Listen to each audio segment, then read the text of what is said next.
بسم اللہ الرحمن الرحیم۔ خطبہ محبت اہل بیت اور قرآن حکیم۔ الحمدللہ رب العالمین، نحمدہ و نستعینہ و نستغفرہ و نؤمن بہ و نتوکل علیہ والصلاۃ والسلام علی سید الانبیاء والمرسلین خاتم النبیین رحمۃ للعالمین حضرت محمد صلی اللہ علیہ وسلم پر اور آپ صلی اللہ علیہ وآلہ وسلم کے آل اولاد، صحابہ کرام اور تمام نیک بندوں پر۔ اما بعد، اے ایمان والو، آج کا یہ مبارک خطبہ ایک عظیم اور بنیادی موضوع پر ہے، محبت اہل بیت اور قرآن حکیم۔ یہ کوئی معمولی وشے نہیں بلکہ ایمان کی جڑ، اسلام کی روح اور امت کی نجات سے جڑا ہوا امر ہے۔ نمبر 1، اہل بیت کون ہے؟ سب سے پہلے یہ سمجھنا ضروری ہے کہ اہل بیت سے مراد کون ہے۔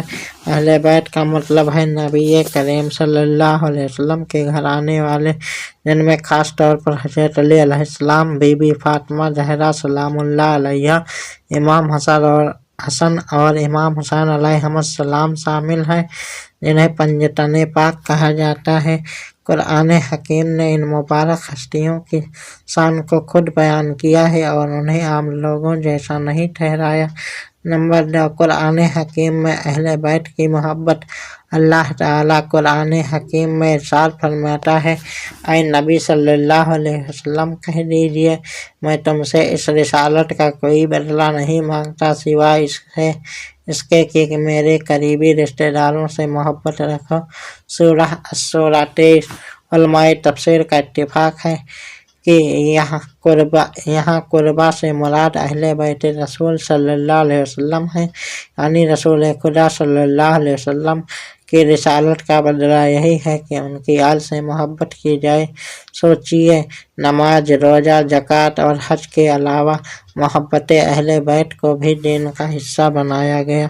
نمبر 3، آیت تطہیر اور اہل بیت کی پاکیزگی۔ اللہ تعالیٰ فرماتا ہے، اللہ تو یہی چاہتا ہے کہ اے اہل بیت تم سے ہر طرح کی ناپاکی دور کر دے اور تمہیں پاک و پاکیزہ بنا دے۔ سورہ الاحزاب 33۔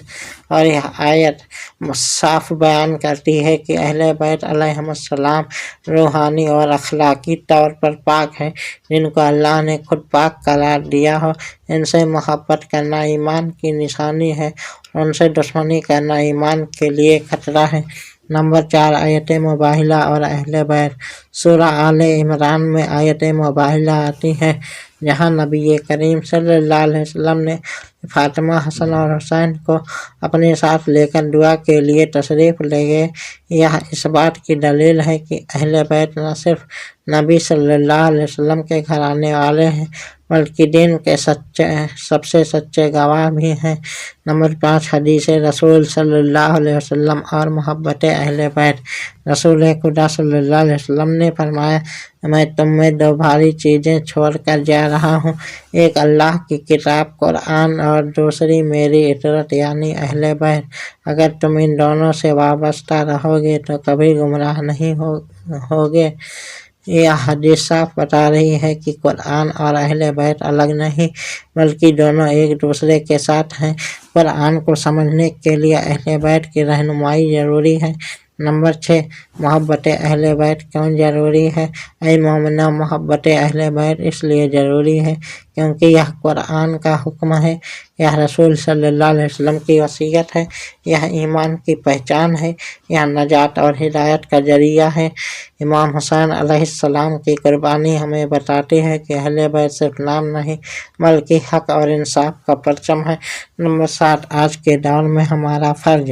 آج ضرورت ہے کہ اہل بیت کی سیرت کو اپنائیں، ان کے اخلاق، صبر اور تقویٰ کو زندگی میں لائیں، فرقہ پرستی چھوڑ کر محبت اہل بیت پر امت کو جمع کریں۔